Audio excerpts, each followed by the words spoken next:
noticias y coberturas sobre medio ambiente. Y vamos a tener como panelistas a Pablo Quintana, que es de la Fundación Vida Silvestre. Perdón, estoy confundida.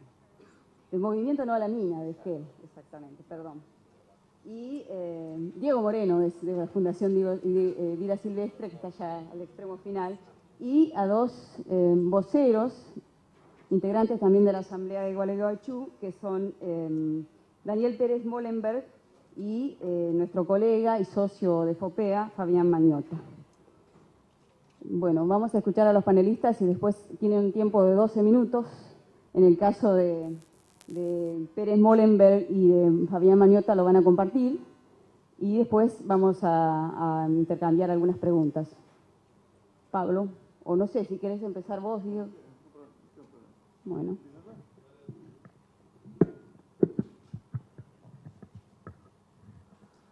Bueno, yo hice un texto como para tener un poco más de orden en lo que les quería contar. Vengo de Esquel. Allí quizás por lo más conocido es por aquel plebiscito que realizamos en marzo del 2003, donde nos opusimos al emprendimiento minero. Y me parece que, bueno, a partir de allí se generó un antes y un después en esto que tiene que ver con la problemática de la minería, fundamentalmente en nuestro país. Un dato que me parece que es relevante, esta cuestión del plebiscito, porque fue el único plebiscito que se pudo hacer de estas características. Los dos que se intentaron realizar, uno en Calingasta, en San Juan, el otro en Tinogasta, a pesar de que habían sido impulsadas por las propias comunidades, las autoridades de las provincias que les menciono lo dieron para atrás, digamos, no lo permitieron realizar. Si bien el caso de Esquel fue uno de los primeros mojones en la multiplicidad de resistencias que se vienen dando, esto que les decía, también es cierto que esa experiencia de esta pequeña comunidad produjo posterior recomendamiento de organismos nacionales, gobiernos provinciales y de las propias empresas transnacionales, que multiplicaron sus intervenciones en defensa de este tipo de actividades y comienzan a ensayar así estrategias comunicativas disuasivas. Aquel conflicto que le estoy mencionando fue catalogado por dirigentes políticos y los propios responsables de la multinacional como consecuencia de una mala comunicación, y nosotros agregamos falta de información. Solo días después de realizada la consulta popular, que les recuerdo fue el 82% en contra del emprendimiento minero, solo días después del plebiscito, les decía, la multinacional, que por entonces era Merian Gold, hoy Yamana Gold, decidió contratar los servicios de una consultora internacional, PCR se llama. Bueno, bien podría interpretarse esta forma de comunicarse por parte de la multinacional como una especie de psicoanálisis masivo, decimos nosotros, ¿no? Porque era como contratar a una consultora diciendo, ¿cómo puede ser que esta gente se oponga al progreso y el desarrollo que nosotros les traemos? No respetando una cuestión de autodeterminación que tenemos como pueblo. Bueno, se realizaron charlas abiertas al público. El gobierno provincial de aquel entonces, junto con el sector minero, abordaron algunos aspectos de este tipo del emprendimiento. En una de ellas, el gerente de venta, por ejemplo, de una empresa, DuPont, dio una charla sobre las supuestas bondades del cianuro. El director de minas de la provincia en aquel entonces lo acompañaba proyectando las filminas, como para que vean cuál era, ¿no?, el acompañamiento que había entre gobiernos y empresa multinacional.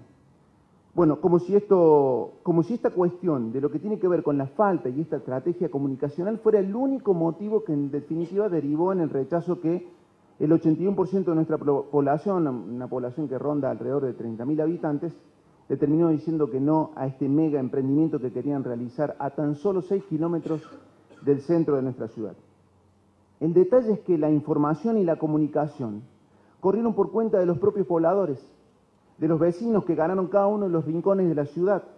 De hecho, los propios habitantes de Esquel y localidades de alrededor decidieron informarse y distribuir periódicamente una gacetilla que aún hoy se distribuye, que se llama Vecinos informan a vecinos, tan sencillamente como eso. Y ante la falta, obviamente, de precisión, de datos, de estudios, de análisis que el Estado, ausente en aquel entonces y hoy, no brindaba.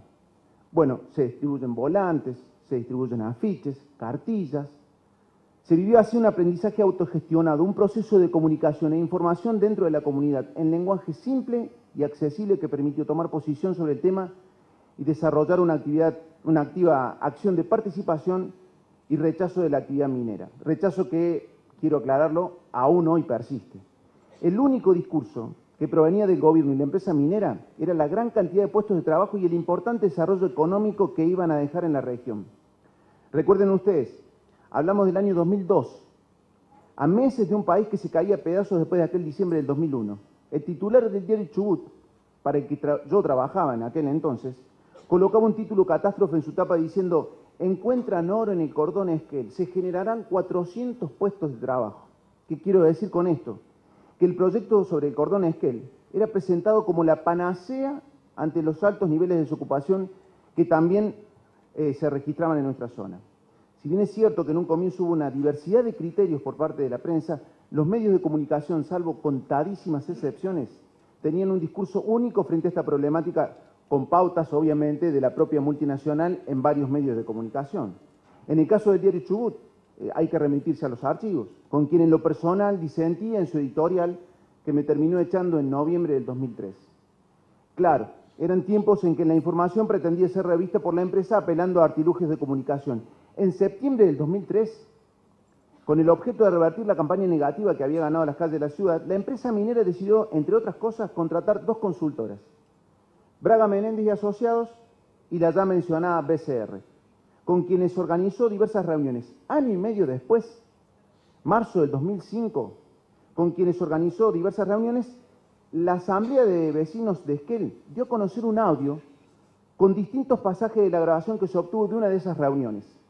En ella se hablaba de diversas estrategias para torcer la voluntad del pueblo de Esquel, que implicaban maniobras tales como hacer uso de los familiares de los propios empleados de la minera,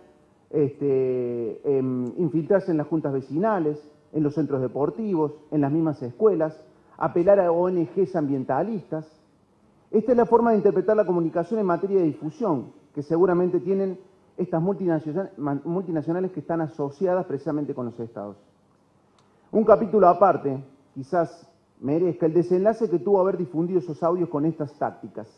El inicio de un juicio de la multinacional que realizó contra 4 vecinos y 2 periodistas. El que le habla y el colega Andrés Campos de la ciudad de Esquel nos representó en aquella oportunidad el CELS, que recién estuvo uno de los integrantes, y en octubre del 2007 la justicia rechazó la demanda que la minera canadiense había presentado contra los integrantes de la asamblea y los vecinos y los periodistas. La Cámara Nacional de Apelaciones lo confirmó y uno de sus jueces fundamentó el fallo asegurando que hacer conocer la estrategia de la empresa para torcer la resistencia de los vecinos de Esquel a que, según ellos y con sobrados motivos, no se contamine el medio ambiente, jamás puede ingresar en el ámbito de la protección de secretos corporativos. Como verán, la problemática fue siempre comunicacional y aún hoy lo es. En julio de este año, desde la provincia de San Juan, se ha propiciado un plan estratégico de comunicación entre privados y el gobierno. ¿Para qué? Para impulsar la actividad minera en todo el territorio nacional. Y saben que Chubut empieza a ser el conejillo de India. No en vano, porque es la primera provincia que generó una ley que prohíbe la explotación abierta en todo el territorio provincial, que es la 5001, y además cuenta en su territorio con la primera ciudad que realizó un plebiscito y le dijo que no a este tipo de emprendimientos. El gobernador de Chubut, Mario Das Neves, sostuvo días atrás en plena meseta de la provincia que para esos pobladores que viven en la meseta patagónica, eternamente olvidados, eso también hay que recalcarlo, la única salida sería la minería a gran escala, así lo planteó el gobernador. Vale recordar que si por enunciado se entiende a la comunicación, bien viene a cuenta saber que el propio mandatario chubutense había dicho tiempo atrás que la decisión de abrir un debate minero provincial debía corresponder a futuras gestiones de gobierno, o manifestaciones de su ministro de Ambiente, que es Juan Garitano, quien había asegurado hace 2 meses atrás que hablar de los minerales en la provincia era hablar de las joyas de la abuela. Bueno, o bien la crisis económica de la provincia se profundizó y llegó la hora de vender las pertenencias de la nona, o las cuentas que no cierran para llegar a cumplir ciertos sueños. Dijo el diputado justicialista Javier Turiñán que algo debería haber pasado para que el gobernador haya tomado esta decisión ahora tan intempestiva en lo que tiene que ver con la cuestión minera. Porque nada cambió desde aquellos días que les relaté al inicio hasta el presente, salvo que Das Neves, hoy precandidato presidencial en el 2011, pretende asociarse con multinacionales para lograr poco más de ese mísero 3% de regalías mineras establecidas por leyes sancionadas durante la década de los 90.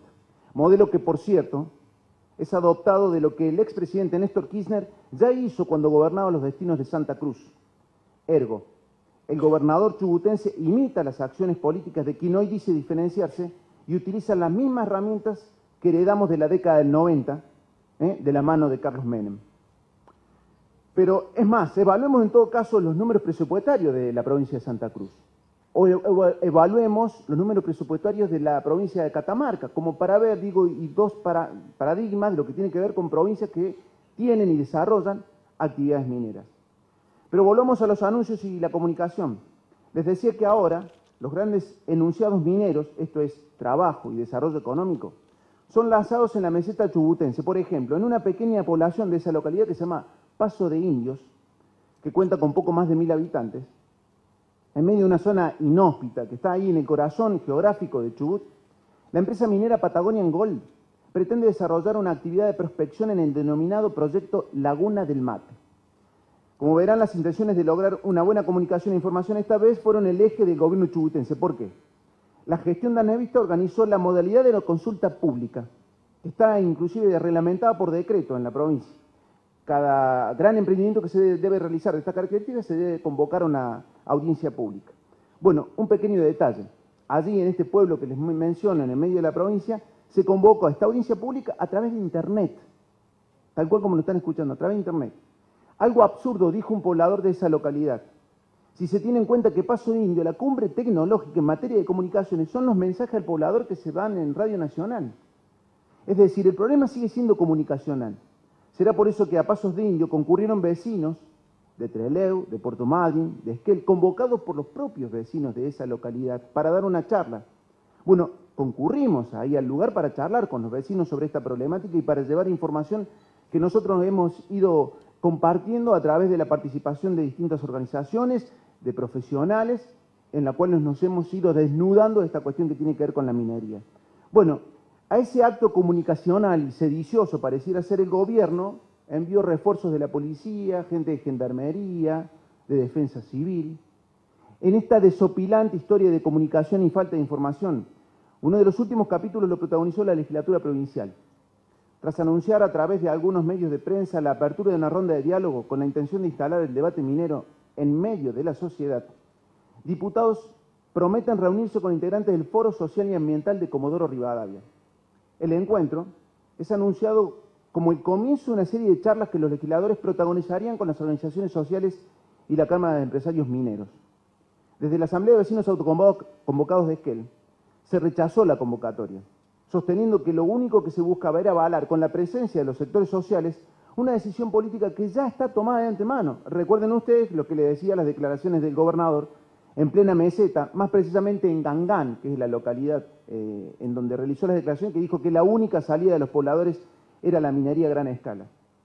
La tan mentada licencia social que desde el conflicto desatado en Esquel, gobernantes y multinacionales están buscando, pero no encuentran, es la que pretenden de esta manera, con este tipo de diálogos, lograr que se les dé. Una vez más, la comunicación quedó trunca, porque días previos a que se realizara ese primer encuentro en la legislatura, el gobierno dio marcha atrás sobre sus propios pasos.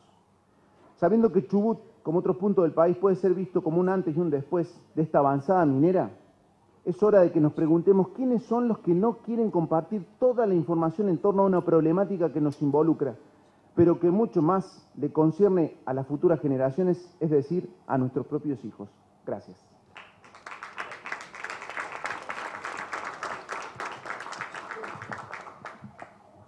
Bueno, vamos a seguir ahora para completar así la exposición, de los representantes de asambleas de vecinos, con la palabra de primero Fabián Mañota y después va a hablar Daniel Pérez Molenberg de la Asamblea de Gualeguaychú.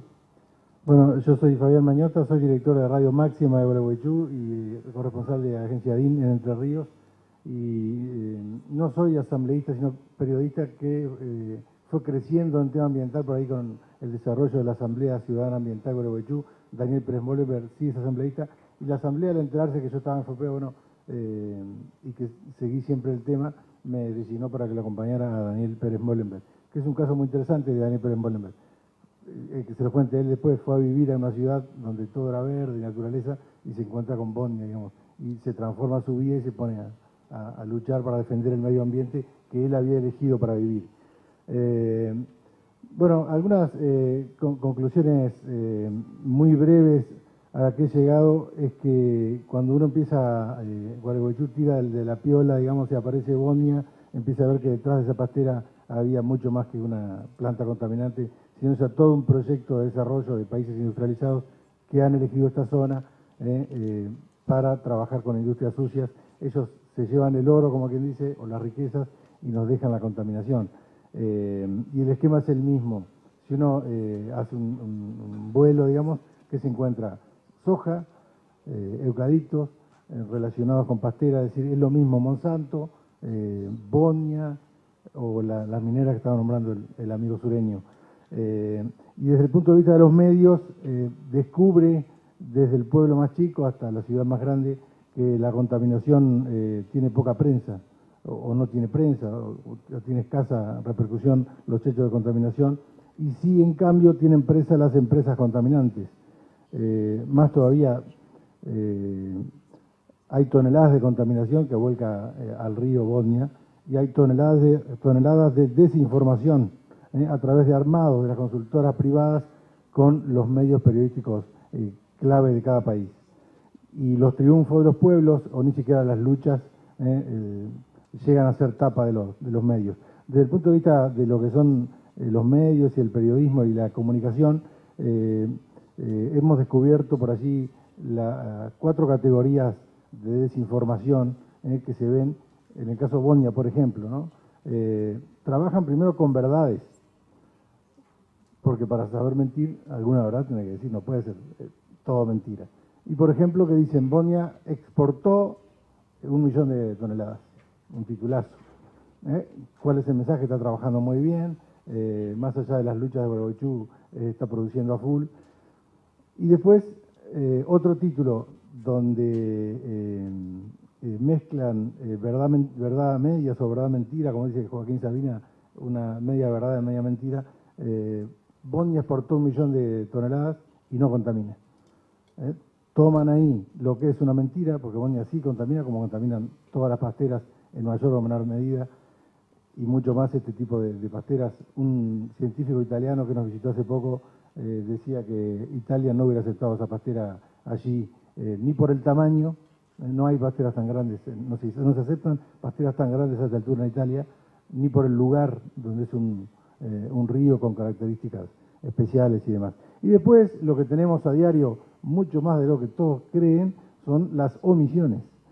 Las omisiones es uno de los pecados grandes hoy del periodismo en la Argentina, casi un pecado mortal, diríamos, que abona la tremenda desinformación que tenemos. Nosotros creo que los argentinos no tenemos ni idea de la contaminación en Argentina por el manejo que hacen estas empresas grandes, Monsanto, Bonia, las mineras, con las consultoras pagas, digamos, en acuerdos comerciales con los medios de prensa. Yo voy a citar una frase de Erky Baris, el presidente de Bonia. Lanzamos una gran campaña publicitaria en la prensa nacional, en los diarios La Nación y Clarín, los 2 periódicos más grandes. En la revista Debate, el 20 de abril de 2006, salió esto, página 18. ¿En qué habrá consistido el acuerdo comercial? Es lo que uno se pregunta o quisiera saber respecto a esta cuestión. Bueno, como síntesis, y prefiero que hable Daniel, que él ha formado parte de esta asamblea Gualeguaychú, que les cuente algunas cosas. Yo creo que si hacemos una encuesta, ayer me preguntó una estudiante de periodismo si seguía el corte en Gualeguaychú, y hoy cumple 3 años en forma interrumpida. Es decir, hay como una decisión por allí de aislar la protesta, encapsularla, mandarla lejos o que desaparezca. Y como no aparecen episodios de contaminación que son habituales de Bonia, mucha gente cree, porque no se le informa, que Bonia no contamina, y que si el corte se habla poco, parece que no está, y si Bonia no contamina, el conflicto ya no existe. Pasemos a otro tema. ¿Qué hacen esos estúpidos en la ruta? Es el mensaje que te quieren llevar a afirmar. Bueno, estas son algunas de las cuestiones, y creo como conclusión por allí que lo que ha salido contaminado de toda esta historia es la verdad. Eso es lo penoso y lo lamentable y lo preocupante, y es la lucha que uno como puede da contra rivales tan grandes como estas empresas, ¿no? Daniel Pérez Molenberg. Tengo micrófono, gracias. ¿Qué tal? Buen día. Primero quiero agradecer a FAUPEA por este espacio. Aprovechamos todos los espacios que haya porque son muy escasos, y más para estos temas. Agradecerle a Vida Silvestre, que está acá con nosotros, y a los chicos de Esquel, que son los papás casi de las asambleas, junto con las asambleas de Buenos Aires, que dieron un primer formato para que la asamblea de Gualeguaychú se origine, con algunos cambios, pero básicamente empezó de esa forma.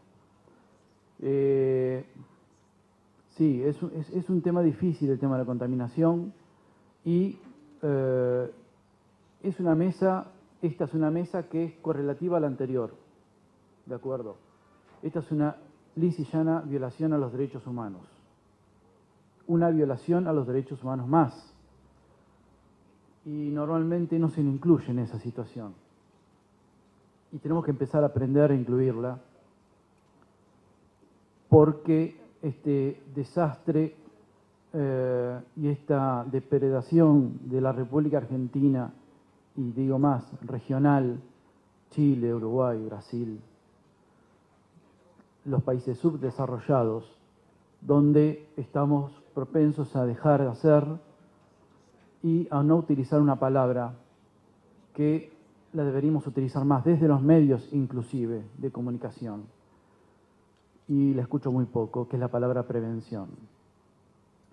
No estamos acostumbrados a prevenir, estamos acostumbrados a curar. Los subdesarrollados somos así. Deberíamos empezar a cambiar. Deberíamos empezar por los chicos, por las escuelas, y en Gualeguaychú se está haciendo eso desde hace muchos años. Estamos acostumbrados a ver las consecuencias y no las causas. Otro problema que tenemos internalizado, el sudamericano. Parece como que todo empezó con un corte de ruta, y no todo empezó con un corte de ruta. Hace 4 años antes del corte de ruta, Gualeguaychú se cansó de golpear puertas, se cansó de hacer acciones. Y cansar es una palabra que no me gusta usar, porque nos quedan 37 años de luchas más todavía. Hoy van 3 años de bloqueo, esta empresa firmó por 40 años, y no vamos a dejarle ni un solo día de verla, de observarla, de denunciarla, de decir la verdad, hasta que internalicemos el tema y después se difunda para otras causas, que ojalá sea así. Tenemos un grave problema, que Dios está en todos lados, pero atiende en Buenos Aires. Y yo lo sé porque vivo en Entre Ríos y soy porteño. Así que tengo las dos caras de esta moneda. Sé que los chicos de Esquel tienen miles de kilómetros de distancia, donde una empresa de televisión que tiene que llevar sus móviles tiene que gastar mucho combustible para ir a tomar un tema o ir a salir en vivo de ese lugar. Y ese es un problema grave que tenemos. La no federalización de la comunicación que tiene que haber entre la gente con la gente. Y ahí está algo que se cortó, algo que está en el medio, que parece que está todo movido por auspiciantes o todo movido por situaciones donde el dinero es prioridad en este caso. Aprendimos que un apellido Feynman no es lo mismo que un Nelson Castro. Y nosotros, le digo aprendimos, porque nosotros somos ambientalistas. Nosotros somos ciudadanos que despertamos ante una responsabilidad que tuvimos que tomar porque alguien la dejó vacía. Y está vacía porque no hay una política de Estado que la llene todavía. Y los chicos que hoy tienen 5, 6, 4, 3, 9, 10 años, 12, que escuchan nuestras charlas continuamente en los colegios, son los que el día de mañana probablemente, ojalá sea así, esa es la esperanza que tenemos, que no sufran lo que nosotros estamos padeciendo hoy y que ustedes están padeciendo hoy. Porque esos 100 millones de litros de agua por día potable o para potabilizar y poder tomar el día de mañana agua dulce que se lleva Botnia, 100 millones de litros de agua por día, son los 100 millones de litros de agua por día que se está llevando en Andalgalá, Catamarca, La Lumbrera, donde hay héroes anónimos que no lo conoce la mayoría, que no saben que hay un señor llamado Urbano que está apaleado día a día por defender el agua de todos, de ustedes, nuestra y de los que van a venir. Es muy difícil hablar sobre contaminación cuando en los medios de comunicación esto no está instalado. Me llaman de una radio, me dicen, te vamos a hacer una nota por el tema tal y tal. Espero el aire y aprendí a escuchar los anunciantes. Y los anunciantes a mí me van a decir cómo va a ser la nota después. El que anunciaba ese programa era Monsanto. ¿Qué recibí? Palos y palos, nada más. No preguntas, no un debate, no un intercambio de ideas, palos, y nada más que palos. Eso hay que cambiarlo. Y ustedes que están en el periodismo, yo soy apenas un mecánico dental, ustedes que pueden hacerlo, háganlo. Quizás pensando en sus hijos, o pensando en algún nieto, o pensando en algún sobrino, de la forma que ustedes quieran, pero háganlo. Esto es empezar a hacerlo.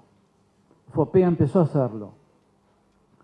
Instalar un tema ambiental dentro de un medio de comunicación o de generar gente que pueda comunicar después y llevarse algo de acá, ya es empezar. Sí, ya sé, es empezar. Lo que pasa que se abre el micrófono y la pucha. La última palabra la tiene el periodista.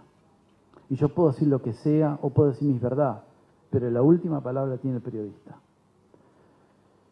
Gracias a Dios no todos son así. Gracias a Dios hay un periodismo sano, con periodistas sanos.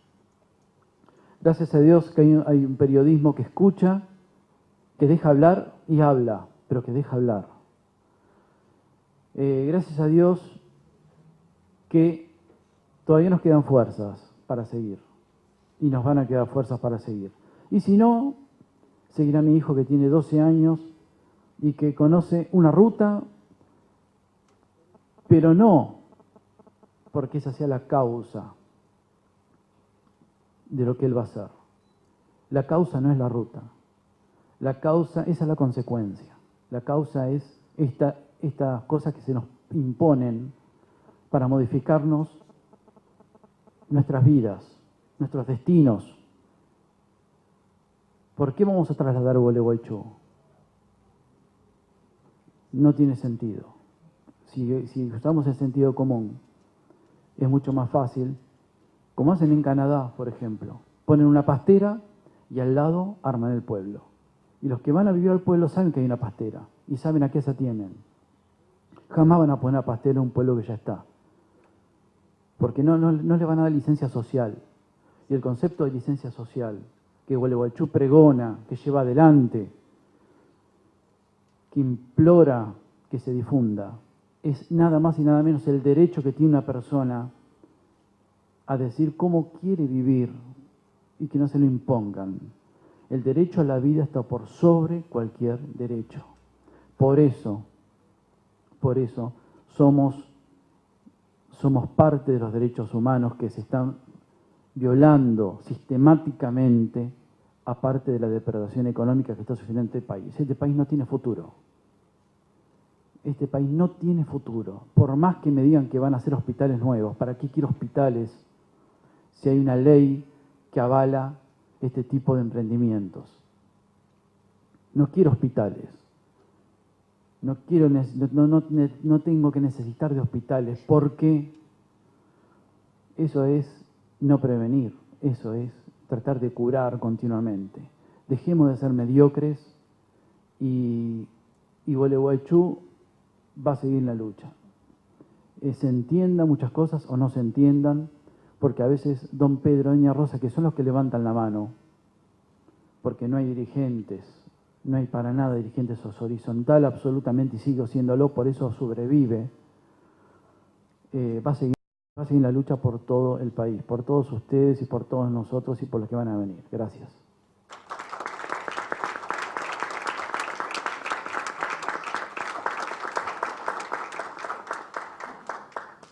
Ahora sí, la palabra de Diego Moreno de la Fundación Vida Silvestre.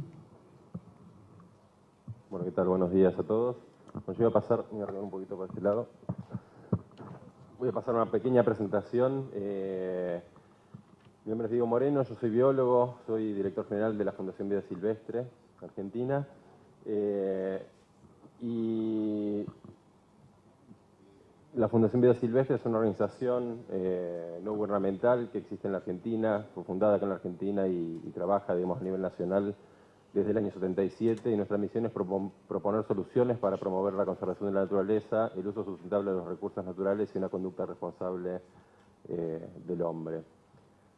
Lo que quiero traerles es algunas ideas para, comparto algunas de las consideraciones que hicieron mis predecesores, digamos, en la charla, que tiene que ver con este tema de las causas y las consecuencias y las acciones, digamos, que muchas veces son noticias en los medios, tienen que ver más con las consecuencias que con las causas de los problemas, y yo quiero referirme justamente al tema de las causas para comprender, digamos, qué es lo que hay detrás de la problemática ambiental en general, ¿no? Y para eso me gusta mostrar mucho estos gráficos que ven acá. El que ven a la izquierda es un gráfico a nivel mundial, cómo ha evolucionado la pérdida no solo de biodiversidad, es decir, de la flora y de la fauna, sino también de lo que son los servicios ambientales que brindan los ecosistemas a toda la sociedad, ¿no? Esto quiere decir la capacidad que tienen el planeta de sostener o de brindar, digamos, provisión de agua, provisión de alimentos, regulación climática a nivel mundial, ¿no? Esos servicios ambientales en los últimos 10, 15, 20 años han ido decreciendo abruptamente. Y en paralelo, el gráfico que está a la derecha es un índice que es el de la huella ecológica, muchas veces seguramente lo habrán escuchado nombrar en algún momento, que es un indicador del nivel de impacto del consumo mundial sobre los recursos naturales, ¿no? Y esa curva muestra justamente la tendencia contraria a la que veíamos anteriormente. Lo que ven esas líneas verdes horizontales significan o simbolizan un poco la capacidad que tiene el planeta de sostener esos servicios ambientales a perpetuidad o a largo plazo, y lo que estamos viendo es que esa curva de nivel de consumo ya la ha superado hace varios años atrás el nivel que tiene nuestro planeta de poder sostener este nivel de consumo a mediano y largo plazo, ¿no? Hoy por hoy estamos un 30% por encima de ese nivel, y considerando que en el planeta existen, digamos, una situación de inequidad muy marcada entre distintos países, distintas sociedades, si hoy consideráramos que toda la población mundial, los casi 7.000 millones de personas que estamos, quisiéramos tener un nivel socioeconómico, un nivel de vida similar al de los países desarrollados, estaríamos necesitando alrededor de 3 planetas para poder sostener, digamos, esa demanda de consumo, ¿no?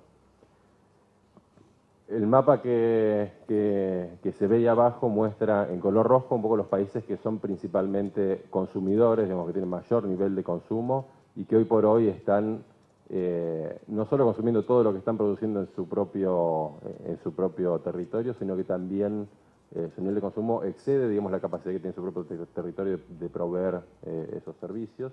Y los que están en verde tienen la situación contraria, ¿no? Tenemos todavía, digamos, una cantidad y diversidad de recursos naturales que nos permiten sostener nuestro nivel de consumo interno a largo plazo. Pero eso se complementa con estos otros gráficos, ¿no? O sea, lo que estamos viendo acá en Argentina es que día a día estamos degradando nuestros recursos naturales, y eso no se explica solo por el nivel de consumo interno que tenemos, sino también por lo que en las últimas décadas se ha marcado cada vez más fuertemente, que es el flujo, digamos, a nivel mundial de estos servicios ambientales, ¿no? Principalmente países como Brasil, Argentina, somos productores de commodities, esos commodities generan, digamos, una huella ecológica importante y mayormente no son consumidos acá en la Argentina, sino que van a alimentar poblaciones que están lejos como en Europa o en Asia, ¿no? ¿En qué se traduce esto a nivel local? Bueno, en que tenemos una serie de, acá puse solo 3 ejemplos, pero bueno, en el caso de los bosques, estamos perdiendo anualmente entre 250.000 y 300.000 hectáreas, y esto equivale a una tasa mayor al 1% de la superficie de bosques. 1 millón de hectáreas de pastizales se han perdido en la última década, y básicamente los pastizales de la región pampeana se han ya convertido a otros usos del suelo en su gran mayoría. Y en temas marinos, por ejemplo, la población de la merluza, que es una de las principales especies o recursos pesqueros de nuestra plataforma, los stocks de reproductores se han reducido un 70% en los últimos 20 años, ¿no? Lo cual compromete no solo la supervivencia del ecosistema y de la población, sino también de la actividad económica que sostienen. Y hablando de huella ecológica, en el caso de Argentina hay 2 fuentes principales, digamos, de esta huella ecológica que tienen que ver principalmente con las áreas para la producción agropecuaria, este tema vinculado con los desmontes y sobre todo con el consumo de agua de este tipo de actividades. Y en segundo lugar, el tema de las emisiones por consumo de combustibles fósiles, ¿no? Esto vinculado también al tema del cambio climático. Y yendo al tema un poco que nos ocupa, una lectura que hacemos de la situación, nosotros hace 30 años que la Fundación trabaja en estos temas del medio ambiente a nivel nacional, y siempre es muy costoso, y bueno, un poco lo han manifestado la gente de las asambleas, llevar estos temas con anticipación a los medios. Siempre nuestra visión de la problemática es que el tema ambiental no está presente, digamos, en la agenda de los medios, y su aparición es muy residual o muy marginal, ¿no? Existen muy pocos periodistas especializados y que conozcan con cierta profundidad esta problemática. Hay un par de encuestas que se han hecho recientemente por Ibarómetro en el año 2008, una encuesta online a periodistas que no incluye al tema ambiental como uno de los temas prioritarios dentro de sus agendas. Y por el contrario, una encuesta más reciente de la misma consultora del 2009, que se han difundido a principios de este año, donde muestra que el cambio climático y la problemática ambiental es uno de los grandes temas de preocupación de la sociedad argentina, en particular del área metropolitana donde se hizo esta encuesta, ¿no? Está al mismo nivel o cercanos a los problemas tales como la crisis financiera global, es decir, es un tema de creciente preocupación en la sociedad. Y el último punto, vemos también que el tratamiento de los temas ambientales es muy superficial, ¿no? Como vieron la problemática que mostramos antes en este diagnóstico a nivel mundial y a nivel nacional, es bastante compleja, y en realidad lo que estamos viendo recurrentemente es que los temas ambientales que llegan a los medios tienen más que ver con los conflictos ambientales, y eso es un indicador también de que estamos llegando tarde, digamos, a resolver, digamos, alguna situación como mencionaban recién, ¿no? Y para poner un ejemplo, digamos, un caso de esta cuestión, el tema de la producción agrícola, como vimos, es uno de los principales causantes de esta huella ecológica, uno de los principales motores de la deforestación acá en la Argentina, en varios otros países a nivel mundial. ¿Y cuáles son las problemáticas que hay en torno a esto, ¿no? Porque muchas veces hablamos de deforestación, de la necesidad de parar la deforestación, y no sabemos muy bien qué es lo que implica, ¿no? Cuando hablamos de producción agrícola y deforestación, estamos hablando de la producción de alimentos a nivel mundial, es decir, no estamos solo hablando de nuestro consumo interno, sino, como vimos anteriormente, de un rol que está jugando hoy por hoy la Argentina a nivel internacional, y una demanda que va a ir creciendo, digamos, en un futuro cercano. Las necesidades de desarrollo a nivel local de muchas comunidades que viven y conviven con las actividades agropecuarias.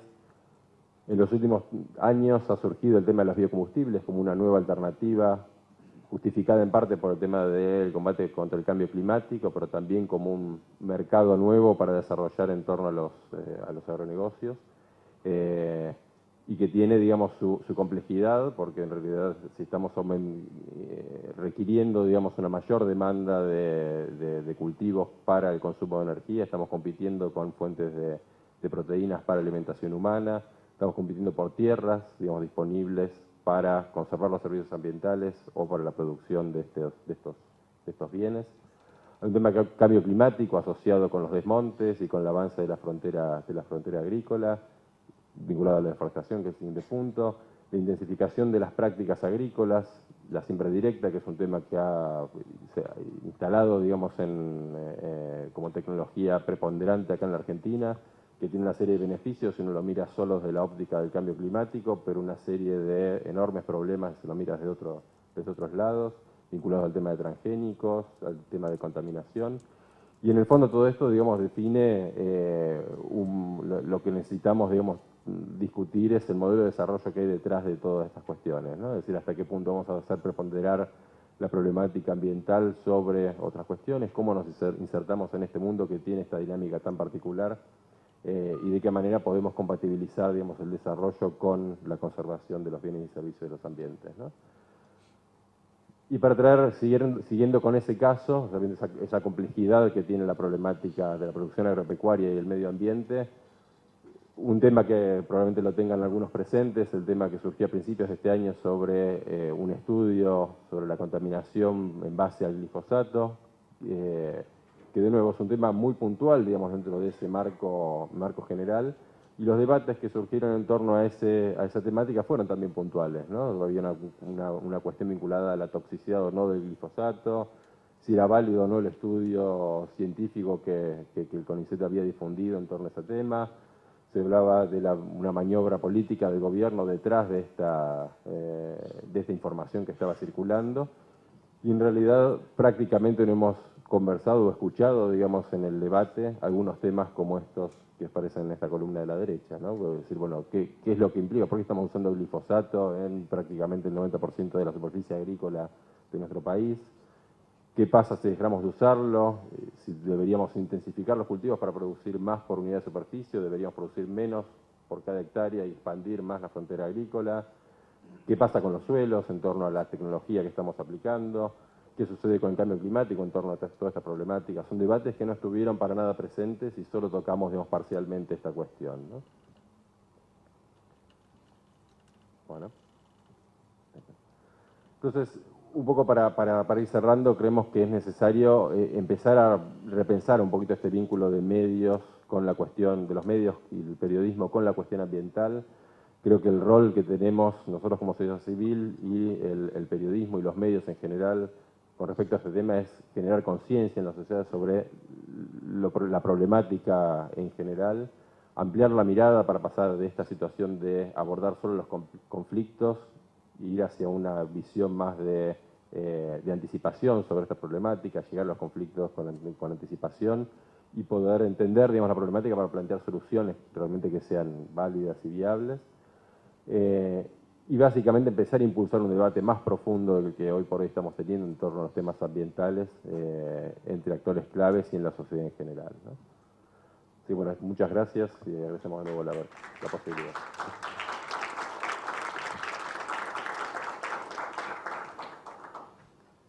Bueno, ahora vamos a escuchar las preguntas. Sí. A vos, sí.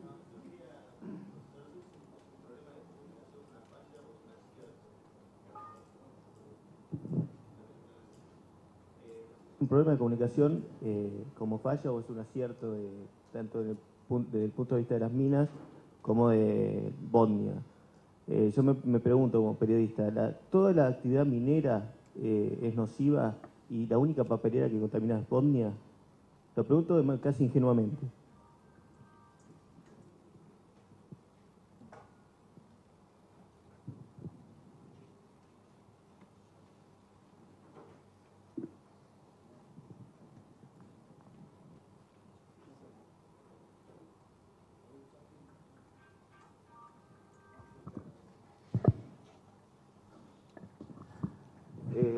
Bueno, en lo que respecta a la cuestión minera, está claro que estamos hablando de la mega minería, la minería a gran escala.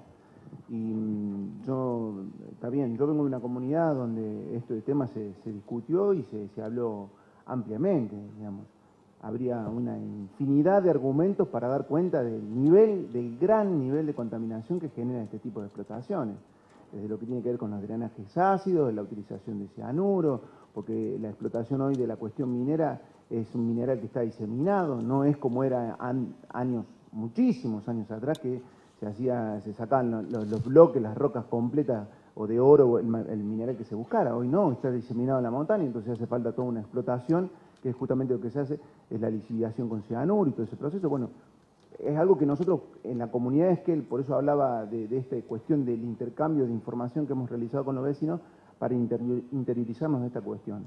El debate que se está dando hoy en la provincia del Chubut y en las otras provincias también, en el caso de San Juan, en el caso de Catamarca, en el caso de Santa Cruz, tan solo para nombrar algunas, es esta la minería que está en cuestión. Y la verdad que no tengo en la más mínima duda del gran nivel de contaminación, pero lo que sucede, y es un poco lo que reclamamos, y un poco lo que plantea la gente también de Gualeguaychú, es que esta información es la que no circula. Digo, ¿qué genera? Porque ¿cuál es el discurso que nos bajan a nosotros cuando nos vienen con estos mega emprendimientos? Van a generar puestos de trabajo, desarrollo económico, pero no hablan de las consecuencias que eso deviene. Entonces ese debate no está planteado. Yo entiendo de que en realidad hablamos de la mega minería y no tengo dudas de que es totalmente contaminante. Les voy a pedir que sean cortitas las respuestas porque estamos con muy poco tiempo, nos acaban de avisar de la organización. Sí, Fabián. Bueno, con el tema de Bodnia, no, todas las pasteras contaminan, todas, absolutamente todas.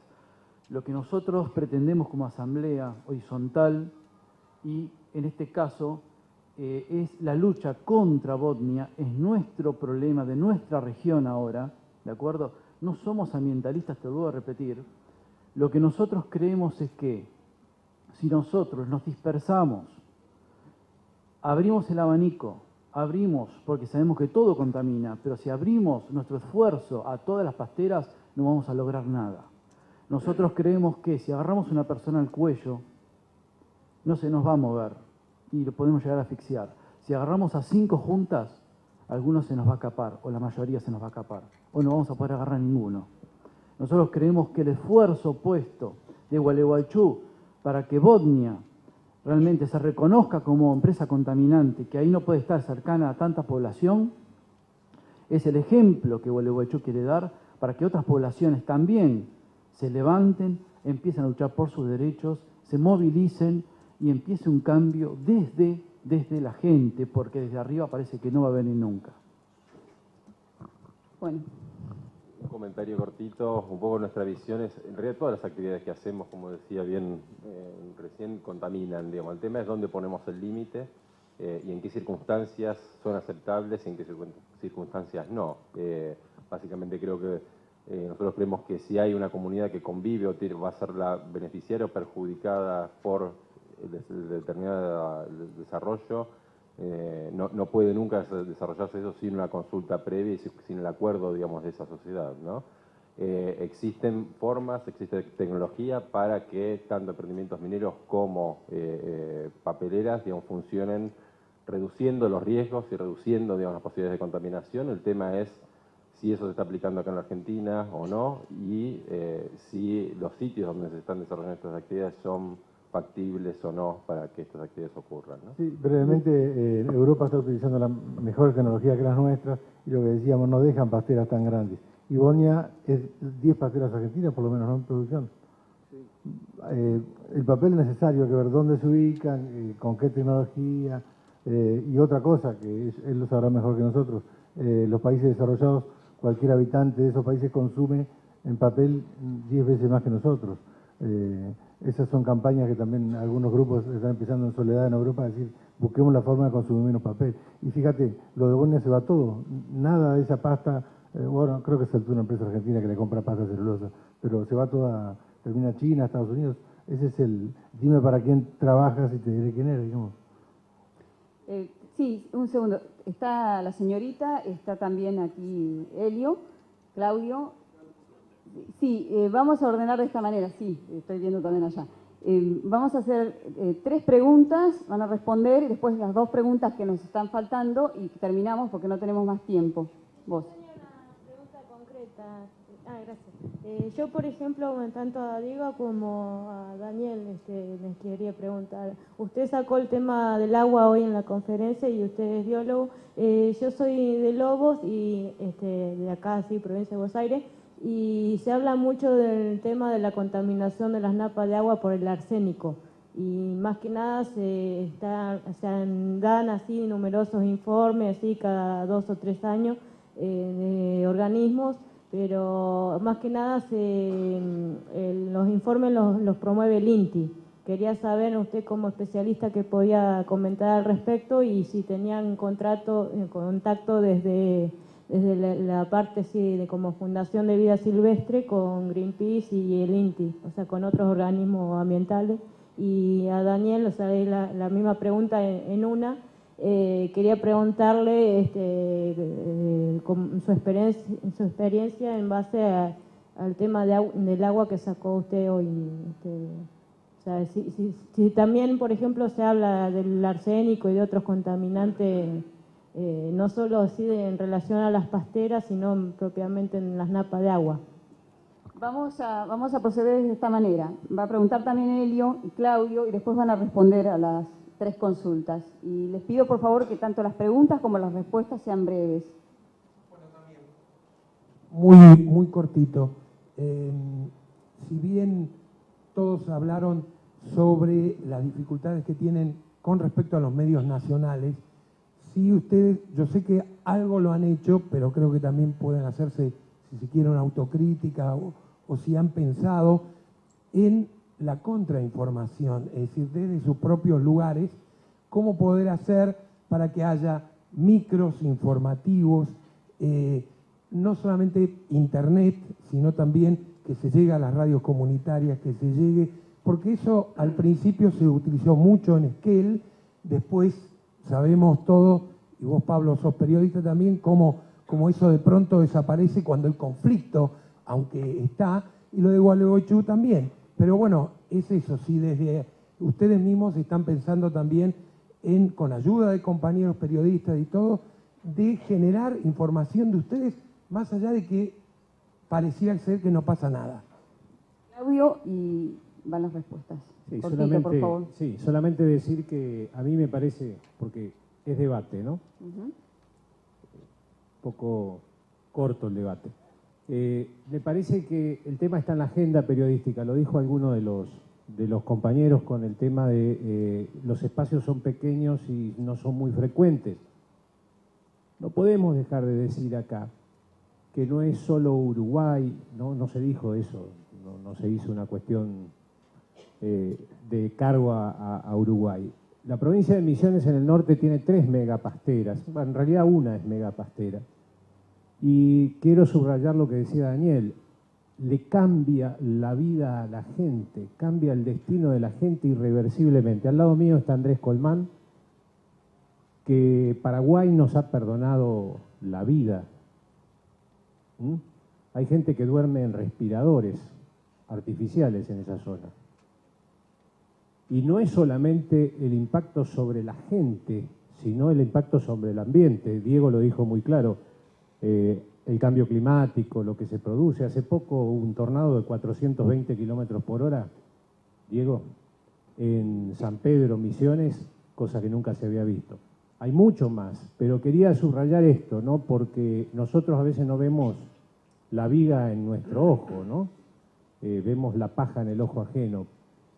Es realmente escandaloso que no esté en la agenda de los medios y en la agenda de los periodistas, que podemos ser libres de elegir nuestros temas, el tema ambiental y el tema de las pasteras. El tema de la minería ni hablar, porque me quedaría media hora. Gracias. Gracias. Bueno, no sé. ¿Diego? Bueno, aquí empiezo yo. Con respecto al tema del agua en Lobos, no conozco el caso particularmente, así que no puedo asesorar. Hay un... Sí. Sí. ¿Y cuál es el origen de eso? No sé, pero... No, hay una cuestión, por ejemplo, este es un ejemplo interesante. No lo plantean tampoco periodísticamente, porque allá en los medios no son periodistas profesionales, entonces es como que queda muy en la nada. O sea. Sí, me parece que es un tema interesante para rescatar. Arsénico, bueno, en la región pampeana no sé bien cómo es la dinámica, pero por ejemplo, arsénico en el agua, muchas veces en algunas regiones áridas, en el noroeste y en el oeste del país, es natural, digamos, que esté presente en las napas. O sea, no es una cuestión de contaminación antrópica, sino que por el tipo de rocas que hay, digamos, en el subsuelo, por el tipo de suelos, es natural que existan, digamos, determinados niveles de arsénico, ¿no? Entonces, ese es un caso típico, digamos, que surgen en muchas regiones de problemas de contaminación por arsénico, cuando en realidad muchas veces es un producto natural, digamos, que ya está en el lugar. Que esa agua no es apta para consumo humana, probablemente no lo sea, ¿no? Pero es un tema que me parece interesante para rescatar desde la comunicación, ¿no? Muchas veces se toman estos datos sin chequear, digamos, por ahí las fuentes, los orígenes, o con especialistas en la temática, y se difunden y generan, digamos, más confusión que en otros sitios. Pero el caso de Lobos no lo conozco, así que no puedo... Perdón, le voy a pedir que no dialoguemos porque estamos pasados del tiempo. En todo caso, como no es un tema que hace estrictamente a la cuestión de discusión en este momento, pueden seguir conversando después. Perdón, pero ya estamos pasados en el tiempo realmente. Sintéticamente, bueno, el tema del agua es una problemática de todo el país, de toda América. Evidentemente estamos desperdiciando, derrochando y regalando un recurso que hoy lo estamos hablando y llegamos a casa y abrimos la canilla y el agua va a salir. Ningún problema, hasta lo podemos llegar a desperdiciar. Y dentro de 30 años quizás estemos los mismos sentados acá, lamentándonos de no haber hecho nada, o por lo menos no haber creado la conciencia que tendríamos que haber creado. Y lo que dice el señor era sobre... Con respecto a la comunicación. No, si ustedes tienen alguna, me pareció que era la idea, si ustedes también plantean alguna campaña, alguna forma de comunicación alternativa. Continuamente. Es la pelea de las mejores consultoras del país, claro, o de Latinoamérica, contra el mecánico dental, un almacenero, un veterinario, un periodista. Esto es la asamblea, digamos. Porter Novelli fue contratada por Bosnia, en Buenos Aires, para hacer la campaña Bosnia en Argentina, ¿sí? Ya está dicho todo. Yo creo que contra ese poder económico... Hacen las cosas bien y a veces con escasos escrúpulos, digamos. Exacto. Hacen cualquier cosa. Evidentemente, no conocemos esos códigos.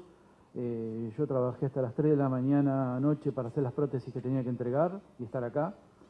Para mí es un honor estar acá, por supuesto, por eso lo hice. Y así combatimos entre gente...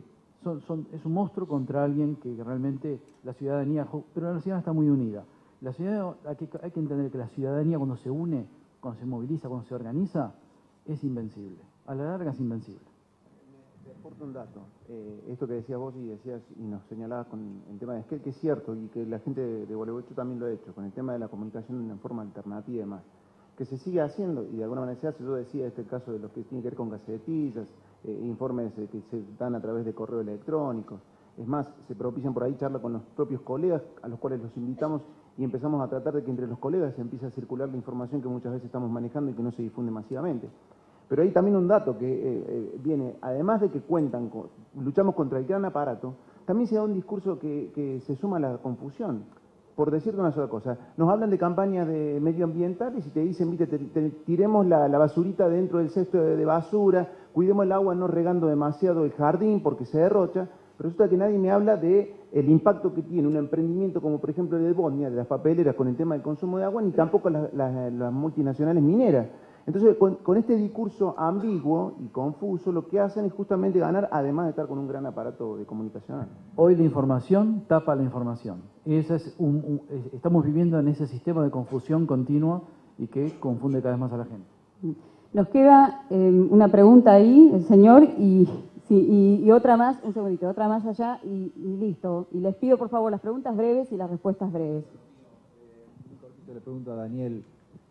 Yo conozco Gualeguaychú, no soy un especialista en temas ambientales, pero sí le quería preguntar si contamina también lo que es la parte de fábricas de harina, de hueso y de sangre que hay en Gualeguaychú. Desconozco que haya una fábrica de harina, huesos y sangre en Gualeguaychú. Hace muchos años, no sé si está actualmente. La verdad, ¿un frigorífico? No, fábrica de harina de hueso y harina de carne. ¿En el parque industrial? Hay épocas que usted va y el olor es tremendo, ¿no? No se puede estar. ¿Eso contamina? No, probablemente sí, pero bueno, no tenemos información. Bien. Allá el colega del Chaco.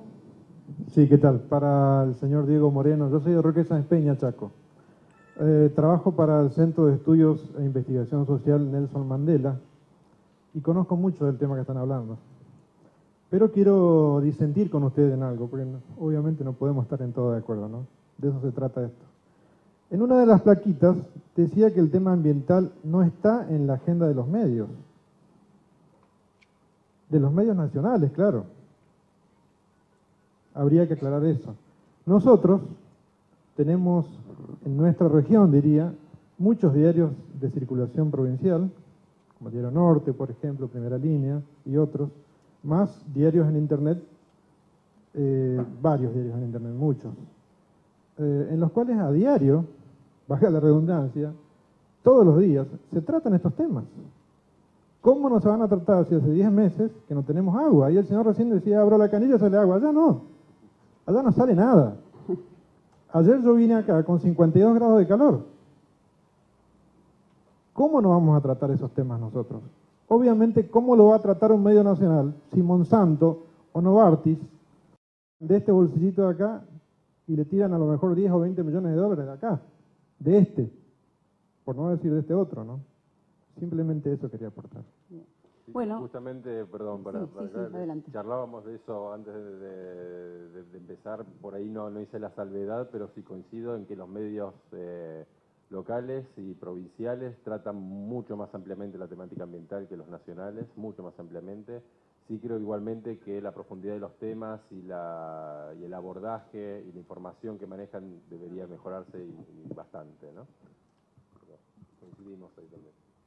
No sé si alguno, bueno, les agradecemos muchísimo que hayan participado de esta actividad.